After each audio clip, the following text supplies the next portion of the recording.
It's me, Vicki Marie, and good morning, good afternoon, or good evening, wherever you are in the world. If you're anywhere near where I am, which is in Spain, in Europe, it is 11:38 in the morning. And for those of you who don't know, I'm a Spanish teacher as well as a YouTuber. I've done a couple of classes this morning. I've got a little gap. Now I've got more classes later on, so I thought I would do the second installment of the documents that have come out in the Madeline Soto case. And we have to work through them bit by bit because there's so many of them. You know, this is a massive document. I'm only on part 2. But anyway, it's important to go through, see what things we can pick up. I'm going through as much as I can with a fine-tooth comb. Of course, other YouTubers are going through it as well, going through them as well. We'll all see different things in these documents, won't we? Things will strike some of us more than others, etc. And that's good. You know, it's good that a lot of people are looking at them and seeing what we can find and what we can sort of anticipate for Stephen Stearns's court case coming up. And if you've been, you know, if you don't know anything about this case, of course, it's Madeline Soto. Let's have a look at her. I'll put a picture of her up. Poor Madeline, 13-year-old girl. Turns out she'd been abused since she was 8 years old by her so-called stepfather. Here's Madeline, just a little girl, really, even though she was 13. She just had her 13th birthday when this horrible, I'm not even going to put his picture up, when this horrible person killed her. She just had her 13th birthday, but it turns out that this had been going on since she was 8 years old because there's video evidence, there's photos on his phone, etc. And then for some reason, either on the same day as her 13th birthday in the night, sometime between the night time and the next morning, when he said he took her to school, he did not take her to school. He killed her, killed Madeline. Probably, you know, it's we hear that it's through strangulation, but we don't know for sure yet. That hasn't been announced. So this court document that we're going to go through bit by bit will give us more insight into, you know, the events leading up to the murder of Madeline, and more importantly, I think, or more essentially, the events of the morning after he'd killed her and what he did and the lies he told, etc. There's also interviews with teachers, with Madeline's friend, you know, so there are interviews with Madeline's mum, Jen Soto, that we looked at in part 1, her first interviews. So it's a very interesting document. Now, something I wanted to say is I noticed that some creators, some YouTube creators that are covering these documents, they've actually had their videos removed, not only demonetized, but removed, one of which was the interview room, which is a YouTube channel we have mentioned before on my channel. And he's an ex-detective that runs that YouTube channel. He's actually had content removed.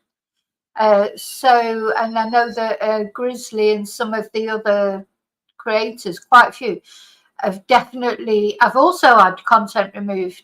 And, you know, any content you put up about true crime in general sometimes always seems to get demonetized at first, and then you have to have a review and see what happens. But I don't know if I've ever had any. I feel like there may have been one video that I had removed, but I can't remember what it was.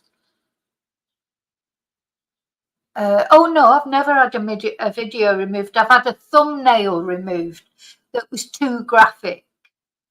I think that was something to do with the Sydney stabbings a few months ago. But yeah, so somewhere, someone in YouTube probably may even be watching this video now, reviewing, because they'll probably demonetize this video, and then I'll ask for a review, and there'll be a human being watching it then. If you're watching, I never go into any terrible details, so don't bother reviewing any further. You won't find anything disrespectful, not even against the twonk, not even against the perpetrator, not really, because I know that YouTube don't like things like that. But yeah, so you know, YouTube seems to have sort of cottoned on that the Madeline Soto case, maybe sometimes creators go into too much depth, too much detail, you know, for the palette, for YouTube's terms of conditions. Maybe they'll just remove all Madeline Soto videos about these documents. I don't know. So let's best get through the documents before we get removed, haven't we? So I want to say thank you to everyone for liking my for subscribing to my channel, liking my videos.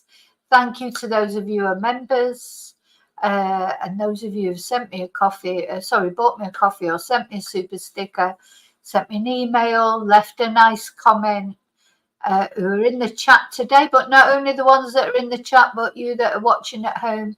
Thank you so much for supporting my channel. Okay, let's turn the banner off. And now I'm going to just say hello to everyone. And then we're going to get going on this. I think I may be going through these documents for a little while, so at least one a day. I'm going to do another section tonight of it, but I won't always probably do 2 every day. Depends what other news comes up, of course, doesn't it? There's always something going on. We had the really good news about the arrest of Rachel Marin's murderer. So that is just, that gives you like a positive push that I know it doesn't bring Rachel back, but he's been caught. And so I think what I'm going to do in the members tomorrow night, in the members live tomorrow night, I'm going to look at these cases of Rachel, Samantha Murphy. In fact, there's 4 cases, 4 women that I want to look at. So there's Rachel Marin, Samantha Murphy, Anna Knezovich, and Nicola Bully. And I'm going to contrast and compare those 4 cases. Anyway, that's what I'm going to do in the members tomorrow. So let's have a look. So, hi, Kelly. Hi, Annie. Annie's working. Oh, bless. It's that work. It's that dreaded work. Hi, Laurie. Hi, Chumba.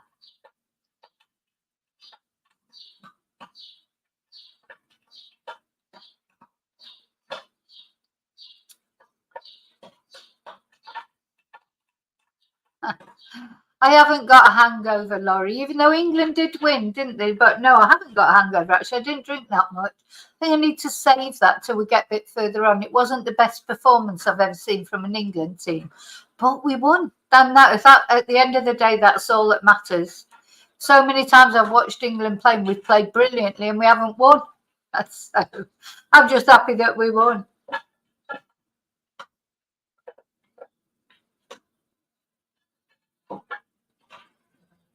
Oh, so sunny day in Glasgow.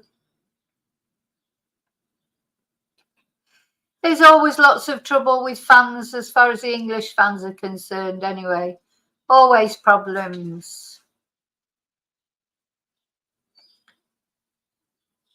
But the thing is as well, the German police, they don't put up with any crap to this. They'll soon, the thing is what they need to do, when people are arrested for causing trouble, they should be banned. You know, their passport should be marked. They shouldn't be allowed to travel to go to these football matches. So they just spoil it for everyone. Hi, Michelle. I prefer to watch it on the telly anyway, to be honest. You get to see it better. Okay, so, I haven't turned my banner off. I thought I had turned it off.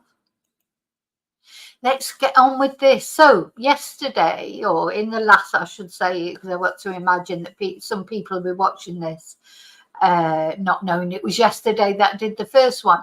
But we looked at the first sort of interviews with Stefan Stearns, didn't we? And some of the things that he said We also looked, though, mainly at Jen Soto, and we've all got mixed feelings about Jen. But today we're going to start off with the Stefan Stearns interviews, and you know what he said about the flat tire, etc. It's very interesting. I found it really illuminating. I haven't gone through them in great detail because I'll go through them in detail with yourselves, but I've had a skim through it. Very interesting to see, you know, how his story changed. Okay.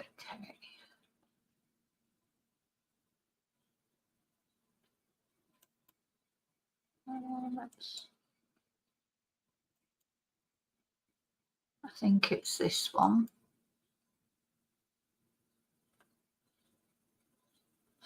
No, it's not that one. Hang on. It's another one. That's the next one.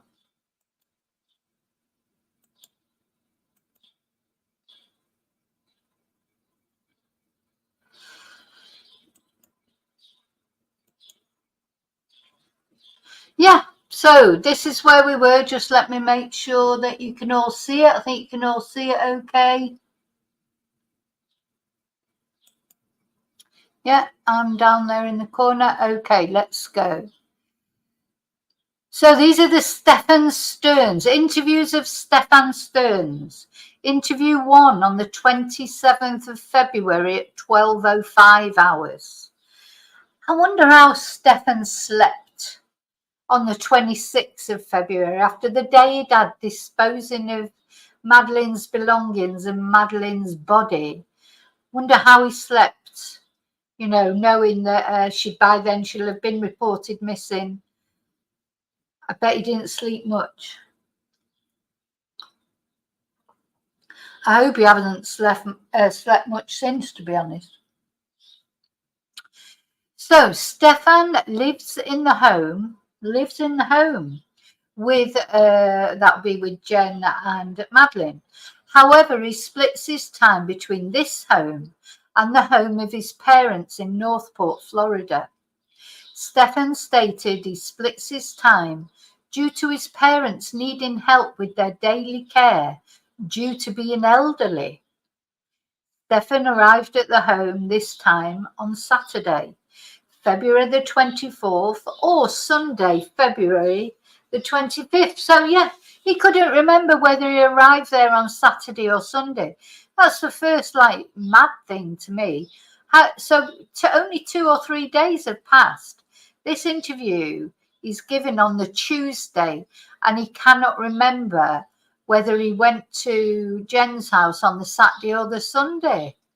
Oh, come on. You know, even someone, you know, even someone with dementia would remember that, wouldn't they? Just a couple of days later, you know, we're not talking about 3 months ago. So straight away, the police must have thought, what, you can't remember whether you arrived on Saturday or Sunday? Anyway, Stefan stated the last time he saw Madeline was on the morning of February the 26th between 8:25 and 8:40 when he was dropping her to school. Stefan dropped her off a distance away from school at her request so she could walk with her friends and not be seen in his car, which she finds unattractive. Stefan recalls dropping her off along a stretch of road on Town Loop Boulevard near residential communities, slightly east of the SR 417 overpass. Stefan described the area specifically as being across from a church, approximately a 5 or 10 minute walk away from Madeline's school. It is not common for Stefan to drop her off to school in the mornings because Jen normally does it. However, Stefan was helping Jen on the morning of this incident due to her needing to sleep. Hi, Ninja. After Stefan dropped Madeline off, he saw her walking in the direction of the school as he was driving away. he provided he left his phone at home on the morning of this incident. Remember, all the phones were left at home that morning, and therefore he was unsure of the exact time he dropped her off. Stefan then went to a nearby smoke shop to purchase supplies for his e-cigarette, but the shop was closed. He returned home at approximately 10:15, spent some time with Jen, who had just woken up. Stefan then left home again and went back to the smoke shop at approximately 11, which was now open. After returning home again, Jen stated she wanted to take a nap. So let's not forget the state of Jen here, because she's only just woke up at 9 o'clock, and then by 11 she's going back to bed for a nap. You know, she's not with it, Jen. She is not with it. So she's literally got up at 9, she's gone off for an appointment, come back, and by 11 o'clock she wants a nap. Well, you know, I'm all for naps, but I don't normally want a nap at 11 after I've got up at 9. And it's normally about 3 o'clock in the afternoon that I always want a nap. You know, depends if I'm working or not, obviously. So Stephen used that opportunity to go out and complete some errands. While he was out completing the errands, his car suffered a flat tire in the area of US 192 between the hours of 12 and 2. Due to the flat tire, Stefan was unable to join Jen to pick Madeline up from school, as the couple would have had to leave by 14:30. By the time Stefan returned home, Jen was already gone. So this, to me, it's like crucial what he's saying here. Did he really suffer a flat tire? I've been thinking about it so much. Now, it could be that it was a genuine flat tire, and he got completely caught out because, of course, that flat tire was just near where Madeline's body was found 5 days later. Or did he do it deliberately? Did he, you know, was it so that he had a reason why he was in that area? You know, so was he, because who knows what was going through his head at the time. He's thinking on his feet and not very well, because he's not exactly brains of Britain, is he? But did he do that on purpose? Stop there so when the police, because he knew that eventually the police would be asking him, why did you stop at that spot? Or maybe he thought he'd been seen or something. And that would be his reason why he was there, stopped because his tire was flat. And was that also a reason that he did not have to go with Jen to pick Madeline up? You know, so it just occurred to me, maybe it was deliberate, or maybe it was serendipity, you know, for the police, for those of us who wanted him to be caught, that it happened. Maybe it was like, you know, some divine intervention. You know, that it literally was a coincidence that he got a flat tire when really he could have done with not being seen in that area. So that's something to chew over, isn't it? So, yeah, because of that flat tire, he could not go with Jen to pick up Madeline. Was that deliberate? Did he not want to go with Jen to pick Madeline up? Or was he trying to give the police a reason why he was stopped in that area? You know, so that's the flat tire, or that's what he said about the flat tire. He suffered the flat tire between the hours of 12 and 2. Now, it'd be interesting to see what comes out at the trial. What time, what do the police think that Madeline was dumped there? Was she dumped there first thing in the morning? Because remember, he's supposedly seen at some point putting Madeline into his boot of his car. So we don't know the exact time, I don't think yet, that he dropped, you know, that he actually dumped her poor body. Was it that time, and did he then give it, you know, flatten his tire so he had an excuse for stopping in that spot? It's interesting, isn't it, to think about. Hi, Maltese. So by the time Stefan returned home, Jen had already gone. So she'd woke up from a nap. You know, she got up at 9. She had a nap at 11. And so luckily she woke up by 2 o'clock to go and pick Madeline up. But of course, all the time, what she didn't know, and I don't believe she did know, was that Madeline had not gone to school. Stefan could not recall any events over the weekend. Well, I tell you what, if he couldn't even remember whether he got there on Saturday or Sunday, he's not going to remember much else, is it? So he could not recall any events over the weekend which may have encouraged Madeline to run away because she was so happy.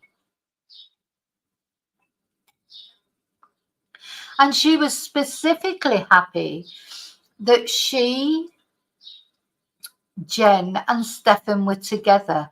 He's in a cloud cuckoo land, this guy. He's in his head.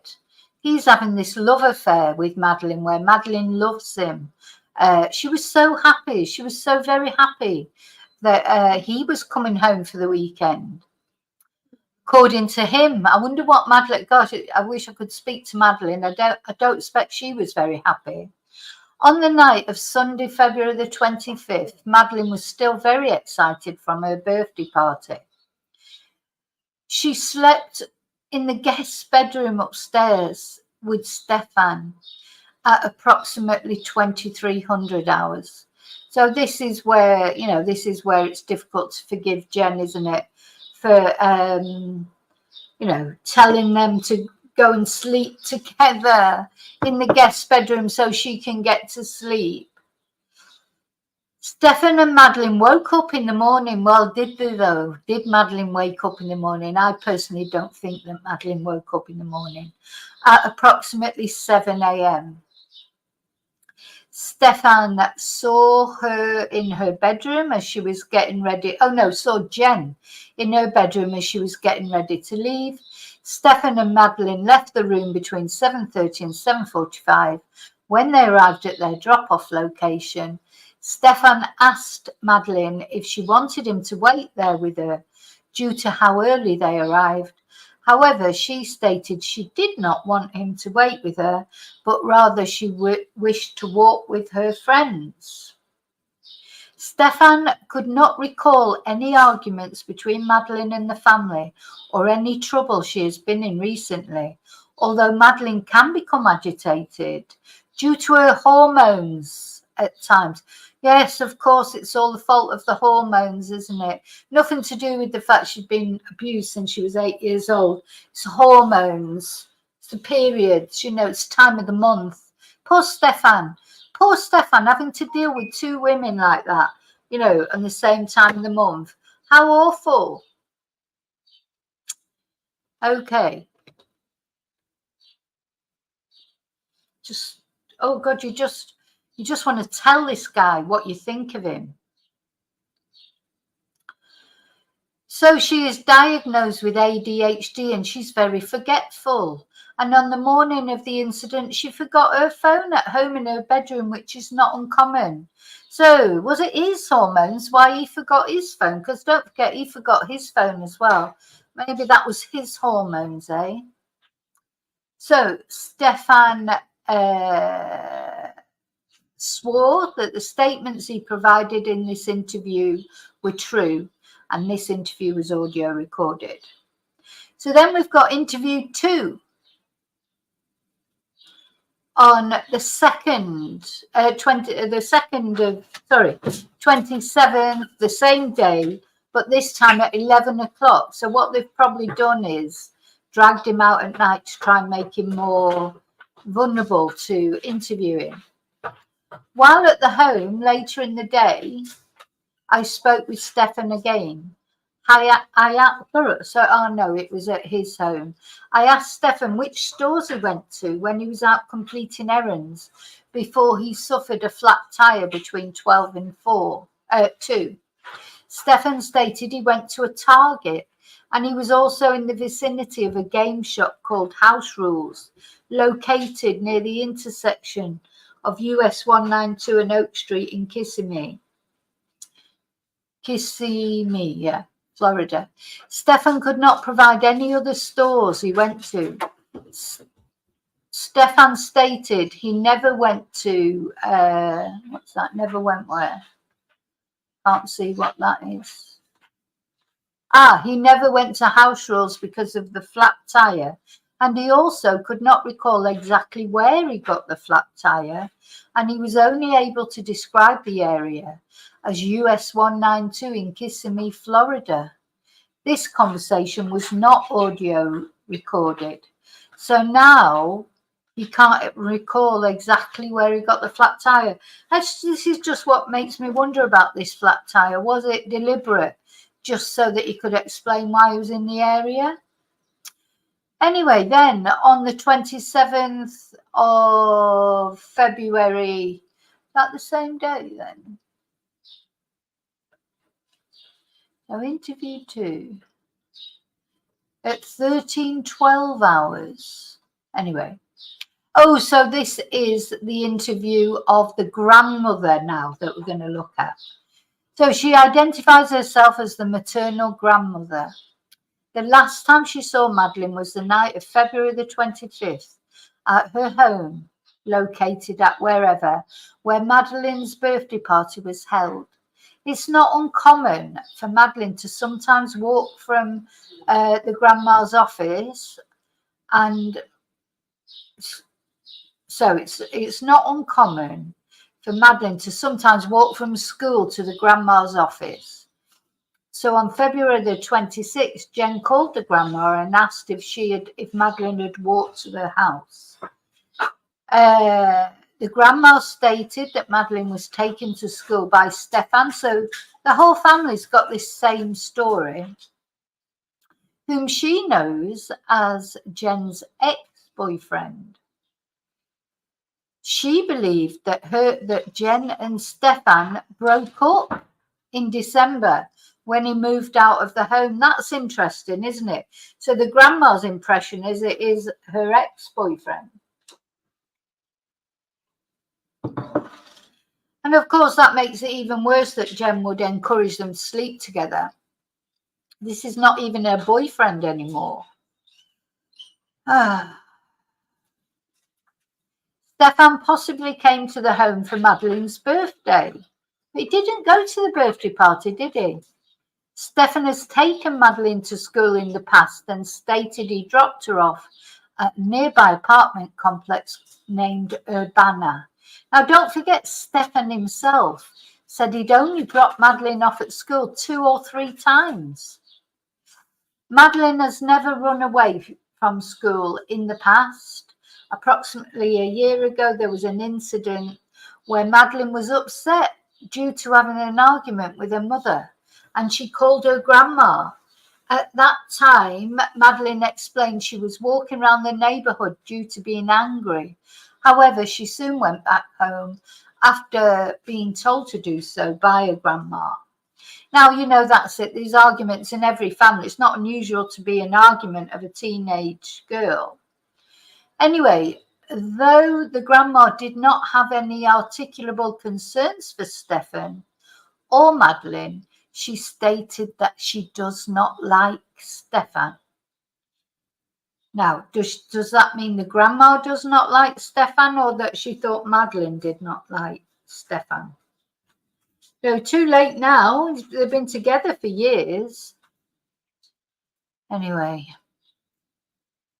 So here's an interview now with one of the roommates. Now, I didn't even know, as I said, until I actually read these documents, I did not know that there were roommates in this house. So this was not a house just where Madeline lived and her mum and Stefan.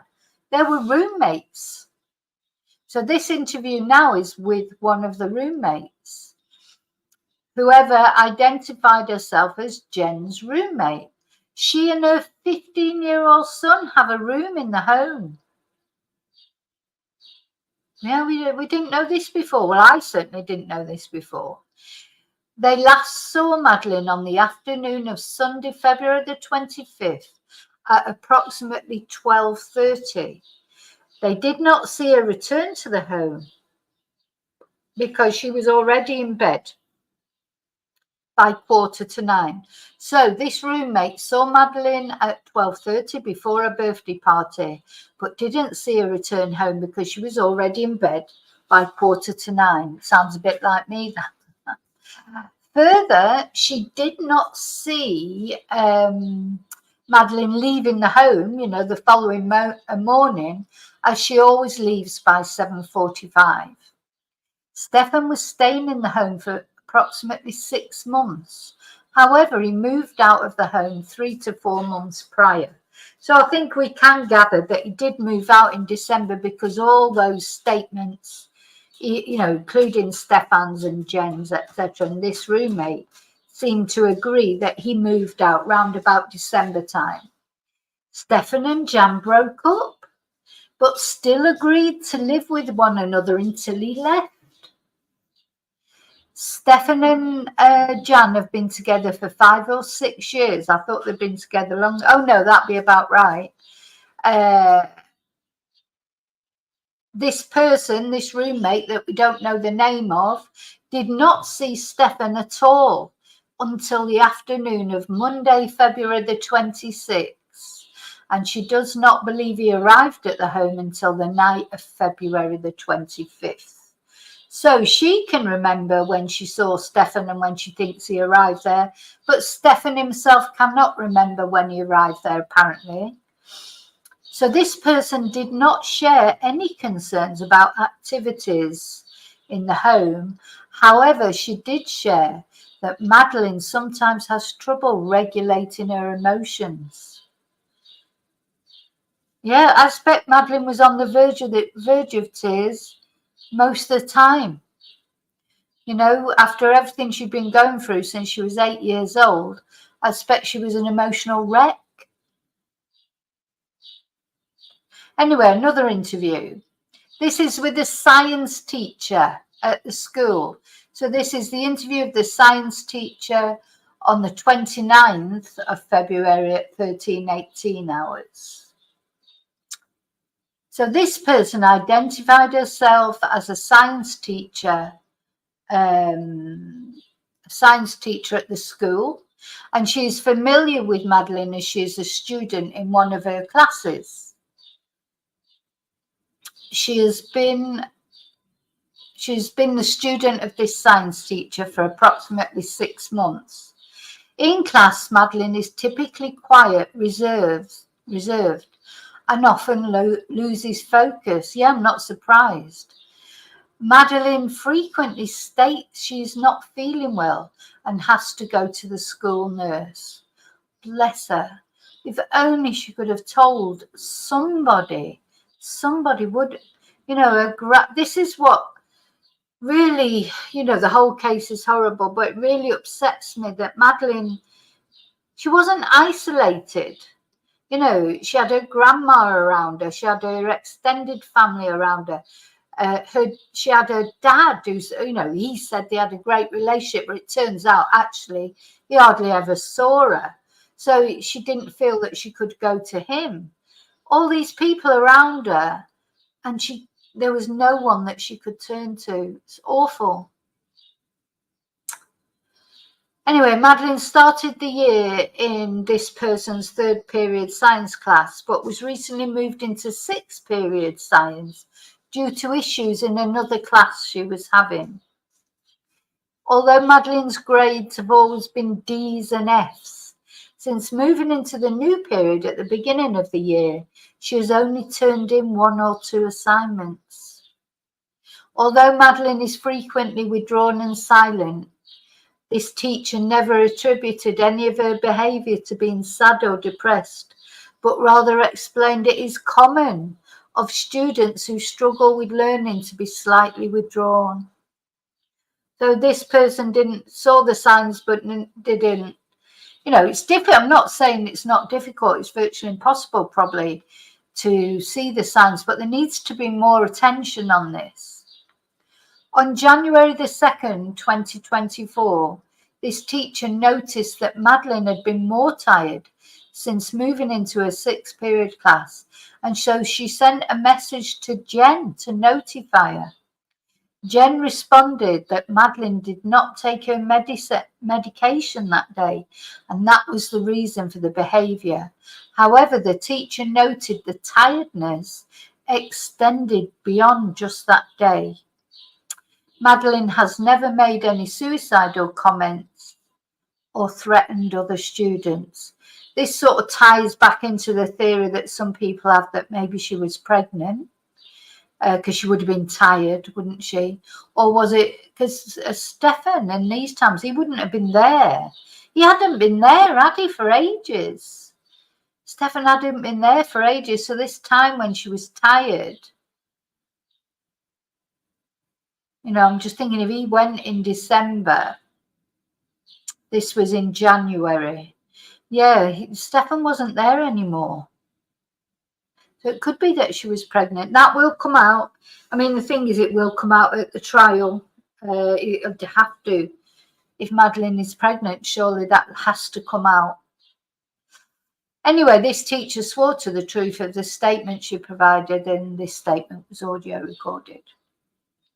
So that was the science teacher. Now this is the maths teacher. So this person identified herself as, sorry, just someone's come in there. Sorry, I just want to say, make sure I don't miss anyone coming in. Just let me have a look at the comments. Hi, Bren. Okay. So this person is the maths teacher and is familiar with Madeline as she's a student in one of her classes. Madeline is typically very quiet in class and frequently has to be reminded to pay attention, as she is known to lose focus. She's normally very reserved and receptive to redirection. In the week prior to going missing, she appeared to be more easily agitated, retorting with a negative attitude when she had to be redirected.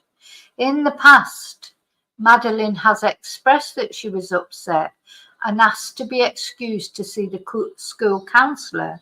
However, she never revealed what she was upset about. The teacher would not describe her as sad or depressed and stated that she has never made any suicidal statements or expressed that she wants to hurt anybody. She swore to the truth of her statement. So this is now the assessment by the law enforcement of the interviews that they've done. So Jen originally while completing interviews and after reviewing available information using investigative resources, I noted that there were several inconsistencies in the information presented. Jen originally provided to Deputy Joseph that she last saw Madeline on the morning of February the 26th, getting ready for school at approximately 8 o'clock. In my interview with her, she stated she last saw her on the night of February the 25th at 11 o'clock and only possibly heard her the next morning. So that was a blatant lie. A lie or a confusion or what Stefan had told her to say, saying that she'd seen Madeline that next morning. She definitely did not see Madeline that morning. Stefan stated he returned to the home at 10 on February the 26th and spent time with Jen, who was waking up at the time. I thought she woke up at 9 o'clock. Was supposed to be woken up at 9, but anyway. It's so inconsistent, all of it. And don't forget, these interviews were being held literally just the day after all this had happened. So it wasn't like the weeks later, you know, if somebody asked you about an incident a month ago and you were trying to think, well, did it go on the Saturday? Did it go on the Sunday? What time did it get up? You would be perhaps a bit, you know, not sure. But literally what happened yesterday or the day before, I think you would remember. Or you should remember, if you're not lying, of course. So Jen provided a different account. Oh, because so she said she was already out of the home by 9:30 and she was called by Stefan at 10. So, oh yeah, so there's another complete. So he said he returned home at 10 and spent time with Jen, but Jen said she was out of the home by 9:30 and Stefan rang her. Stefan also provided he dropped Madeline off near a residential community. However, a review of the cameras in the area did not show Stefan in that area at all. Did not show Stefan in that area at all. Stefan also stated that he and Madeline, woke up approximately 7 and left the home by 7:45. However, Jen stated now she's saying she did not see them in the morning, and she was also not Jen, the roommate said she did not see them in the morning, and she was also awake and leaving the home by 7:45. So they've got the roommate's evidence as well now. A review of license plates in the area. Hi, Deborah. Hi, Joanne.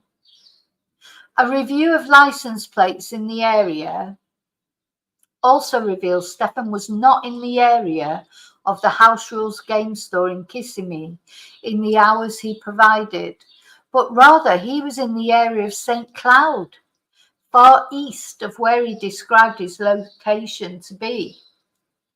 Further, Stefan's vehicle was captured driving in the opposite direction during the time he stated he was dropping Madeline off at school. Further detail of the exact dates, times and locations of LPR data are documented in supplement reports.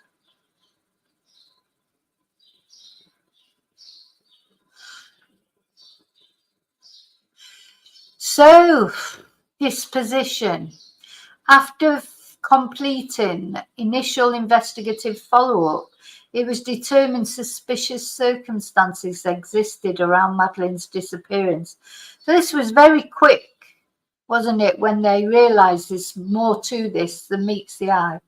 The investigation was turned over to the OCSO Sex Crime Squad, was notified, and Detective Myra Tagler was assigned as the lead detective. I assisted by completing interviews and providing transport. As further evidence was discovered, it was determined certain crimes occurred at the home in Kissimmee within the jurisdiction of the Kissimmee Police Department. So it must mean there, he was talking about the phone there, isn't he? So of course they took Stefan's phone off him, much to his chagrin, because we listened to that interview, didn't we? We said, oh, when will I get my phone back? Because, you know, I'm waiting for my dad to contact me and blah-de, blah-de, whingy, whiny. And the interview we listened to, that may have been that Myra that was conducting the interview. You know, she said, we don't know when you can have your phone back. And then he said, oh, well, I did accidentally factory reset. I mean, this to me is just the craziest thing of all the stupid things he said and did. To think that that the police would believe that he factory reset his phone by accident, because we all know it's practically impossible to do. Even when you're trying to do it, it's hard enough. And it makes me wonder why he did not dispose of his phone. You know, he could not let go of all those photos, could he? You know, those photos and videos. That's like his little, you know, like Madeline had gone, but he knew he had those videos and photos and he could not let go of them. Instead of doing, I'm glad he didn't. I'm glad he's caught. But, you know, if he was like any sort of intelligent criminal, that would be his priority, would be to destroy that phone, wouldn't it? And that all those photos and videos, but he just could not bring himself to do it. And you know, there was another person who did that as well. Do you remember the Tia Sharp case? This was in the UK, and that was her step granddad that murdered her. And one of the most damning pieces of evidence against him was the police, in a brilliant search that they did of the home, I mean, it took them 3 times to find Tia's body up in the loft, unfortunately, but they finally did find Tia's body in the loft. And then when they searched the home, they found behind a door frame, tucked into a door frame, they found a chip, you know, a SIM card or whatever, a photo chip. And the same with Stuart Hazel.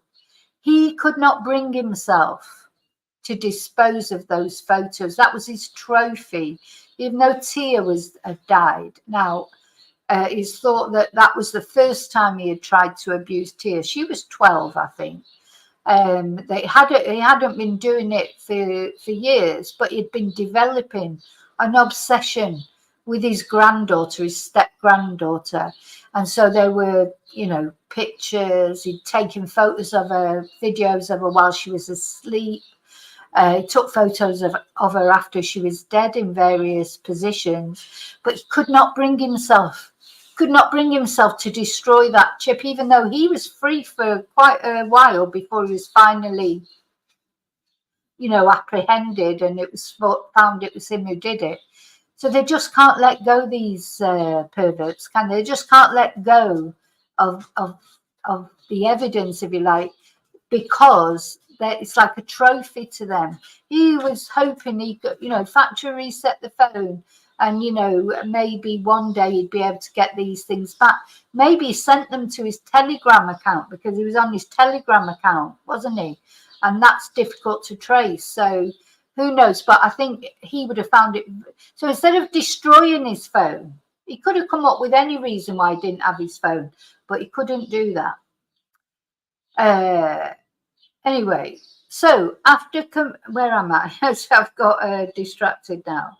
Yeah, so after further evidence was discovered, it was determined certain crimes occurred at the home in Kissimmee within the jurisdiction of the Kissimmee Police Department.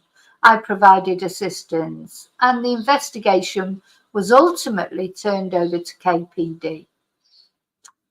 So, right, now we're going to look at the next one, which just because I think I've been on nearly an hour. Now, you know, I'm trying to keep these to more limited, you know, only an hour, if you like, because, you know, these can get too long and it's quite hard going. Anyway, this is the next article. It's very short, this one.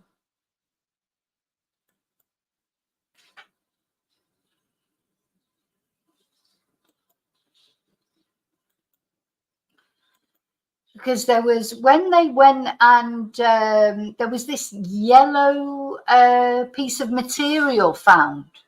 So everything has to be logged in the incident report. Now, this may have nothing to do with it, but I'm just going to read it out just in case ever in the future it becomes relevant.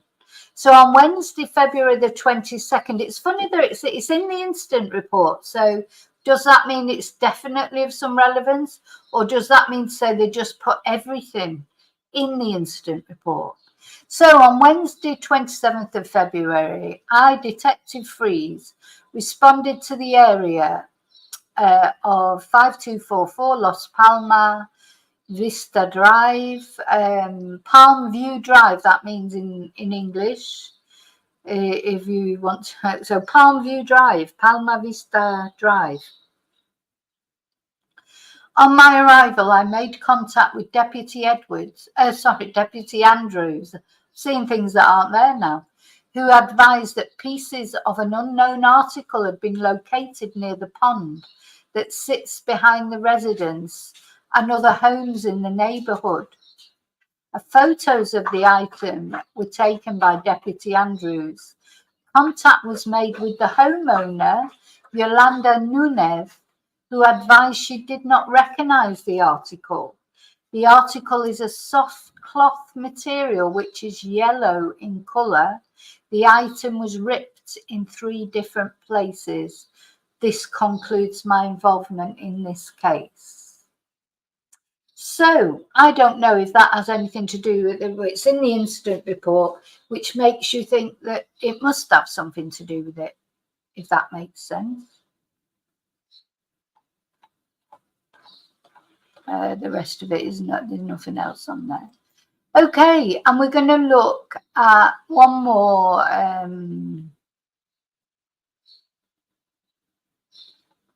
Just put that on. I'll put a couple of windows down so don't get confused. So don't get, I think there's one more that I want to read. Yeah, so the next thing that happened was arrest warrant, search warrant, and that's what we're going to look at now. That's attached to the papers.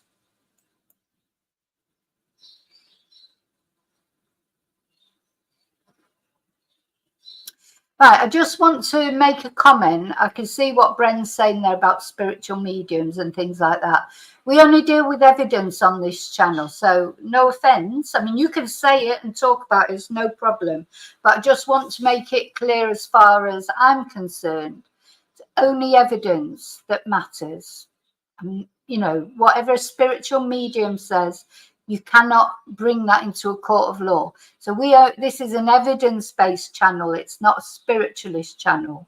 But appreciate your contribution. But I want to make that for anybody who might be watching on replay crew or whatever and may get up the chat. There is no anything any medium or spiritualist says, whether I believe in it or not, and I believe in a lot of it, that is not evidence. We only deal with evidence on this channel. Okay, so talking of which, this is the search warrant. Let me just make it bigger. So this is the last thing on this video that I'm going to read out.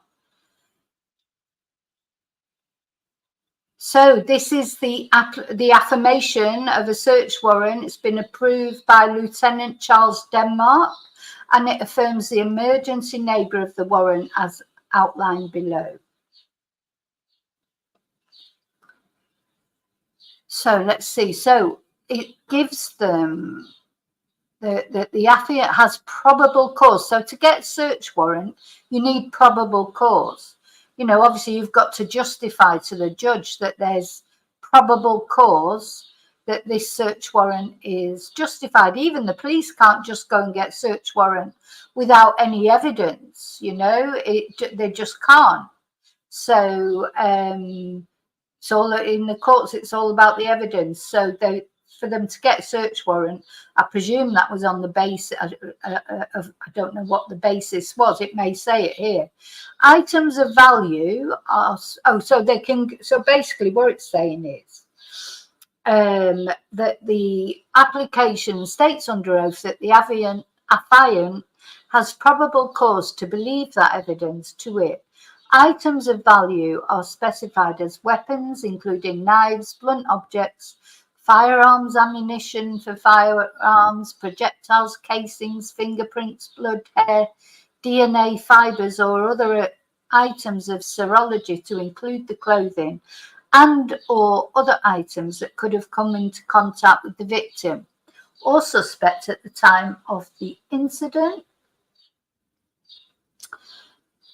Cellular devices and the data contained within, to include but not limited to video, images, contacts, text messages, voicemails, web information, call logs, owner information, application database files, GPS locations, I don't even know what that is, infotainment systems that contain digital logs providing information related to geolocation information, Bluetooth connectivity history, contact information, call history, and any other device information provided by a digital device connection by searching any electronic devices capable of storing digital data, to include the infotainment center by retrieving said digital data from these devices.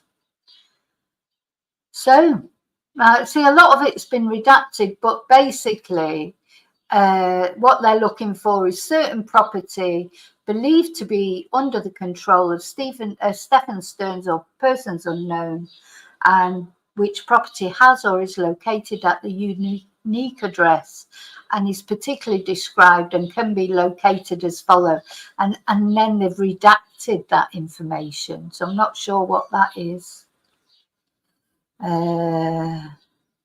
Anyway, then it just goes on to describe the detective and his credentials. And it says your affiant has probable cause to believe the following. On February the 26th, 2024, at approximately 8 o'clock, the 13-year-old victim, so they're calling her a victim by then, was reported missing by her mother. She advised that Stephen Stearns, her stepfather, picked her up from home and dropped her off at school, and then went to pick her up from school at dismissal and learned that she never showed to school. An interview was conducted with the stepfather, Stephen Stearns, who advised he picked her up, dropped her off in front of Peace United Methodist Preschool at 8:40. Madeline begins class at 9:30. A license plate reader captured Stefan's vehicle with the Florida tag, driving away from the school at 8:10. So that's what he did to try and make it look as if he'd gone to the school to drop Madeline off, didn't he? He's put Madeline in the car, in the front of the car with him. He's gone to the school knowing that he would get captured. During the interview with Stefan, he provided consent to search his phone. However, he stated he had accidentally performed a factory reset on his phone. I think the red flags were already up, but that would have just confirmed it, wouldn't it? The same day she went missing, and he provided his phone number. After an extensive canvass of the area and interviews with Madeline's family and friends, it was unusual for Madeline to be dropped off down the street from the school and not stay in communication with family and friends. Where are we? Based on the totality of the circumstances, it is believed a suspect has intentionally interfered with a parent or guardian's custodial rights to a minor. Your affiant requests this search warrant to search the apartment where Madeline was last known to be located at and obtain evidence to assist in this investigation. And then it goes on about the different items it might be. So not only that, so they're asking for the search warrant, but also requesting authorization for the use of a powered aerial vehicle in accordance with some law during the execution of the warrant in the interest of officer safety, to prevent an ambush or locate anyone hiding in the residence prior to law enforcement making entry. Gosh. Yeah, well, you can't take any chances, I suppose. So I think this is the reply. This is the actual. Yeah. Yeah, this is the actual. Yeah, now this is the actual warrant where they're giving them such lawful assistance as may be necessary. And then they're actually commanded in the daytime, nighttime, or on Sunday, as the exigencies of the situation may require, to enter and search, including by the use of powered aerial vehicle, the above described property. And they're also authorized to seize and secure said evidence, giving proper receipt therefore, and delivering a completed copy of this warrant to the person of the property. So there you go, that's the search warrant. So that's where we've got to. There's because a lot of paperwork, isn't it? You know, it's not just like on the telly, is it, where they just go off and get a search warrant, and you know, it's all very it's all got to be done properly, Because if it's not done properly, you know, if all this paperwork is not completed properly, if they don't go through the right steps, which all take time, then these are things that the defense lawyers can bring up in court. When it comes to the trial, the defense lawyers can use anything they did wrong or any process they didn't follow properly. They can use it against them, to try and get their perpetrator off. So just shows, there's a lot to it. It's not just, as I say, like in the movies or on the TV, they just turn up, oh, we've got a search warrant. They'll have had to jump through a couple of hoops before they get that search warrant, start the process. And in the meantime, they keep it, luckily, if you like, it's not really luckily because it's horrible that they had all that evidence on Stefan's phone that poor Madeline had been abused for so long. But the fact that they had that, it meant that they could, they didn't have to release him.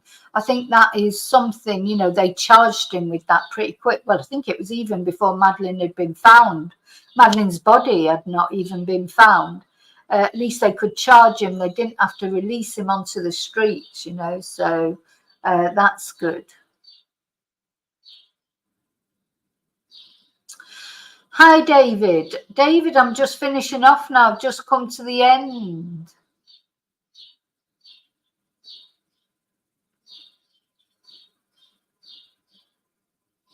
I've just come to the end.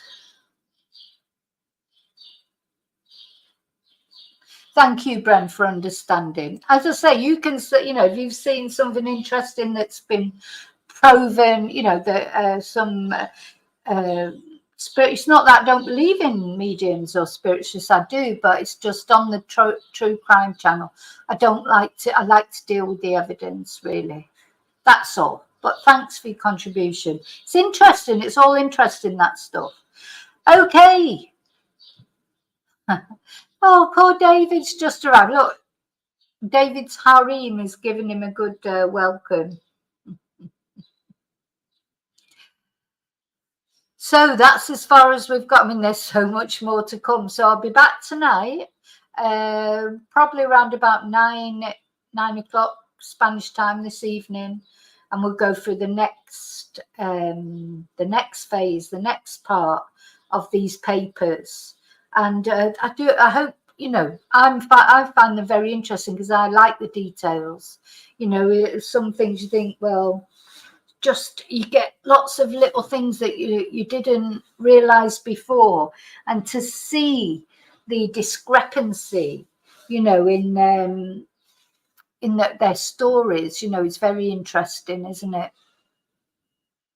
I don't know how people. I really don't. I suppose some people do get away with it at the end of the day, but I don't know how people think they will get away with it. Not in this day and age, anyway.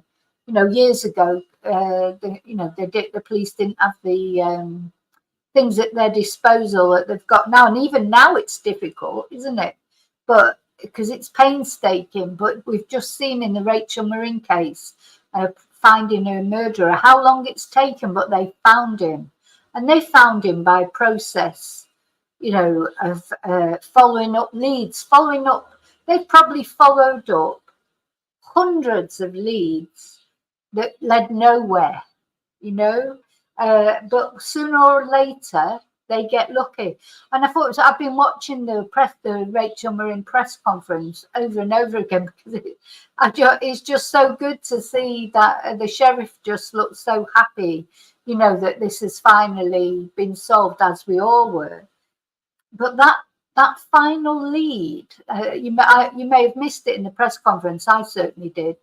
The final lead that they got that led to him being named, because when they actually arrested him, they already had an arrest warrant for him.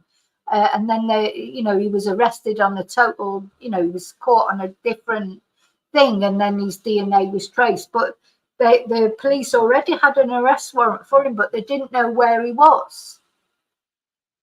And the lead that they got that led to that, to actually getting his name, came on Rachel's birthday, which was May the 20th. She would have been 38, Rachel. It would have been her birthday on May the 20th this year. And on that same day, that's when they got the lead, which we don't know where it is yet, that named, I'm not going to name him now, that I've shown his face and I've talked about it, and I don't think I'll be doing that again. It was just, I wanted everyone to know who he was. But now I don't think it's necessary to talk about him anymore. But it was Rachel's birthday. So Sheriff Jeff, in the video, he actually said, whether it could have been divine intervention by Rachel or just serendipity. I don't know why I try to say words that I can't say. Serendipity. It was just coincidence that it was on Rachel's birthday that they got this lead that led to catching this guy. But Jeff did say, oh, was it divine intervention? I do love Sheriff Jeff. He's so caring about Rachel. He really is, really comes over that he cares. I don't know Rachel Jackson case, Bren, but I will have a look. Okay, so that's it. I'm going to love you and leave you. I'm going to have my lunch, got some more classes, but I'll see you again tonight. And until with the next installment of these papers, thank you for watching. Don't forget to like, please. Don't forget to like. And if you're not subscribed, please consider subscribing, because that is both those things are absolutely free and really help my channel. Okay, I'm going to put my little video on. I'll see you all later. And I can't find the video. I'll see you all later. And until then, may your God, as always, go with you. Bye.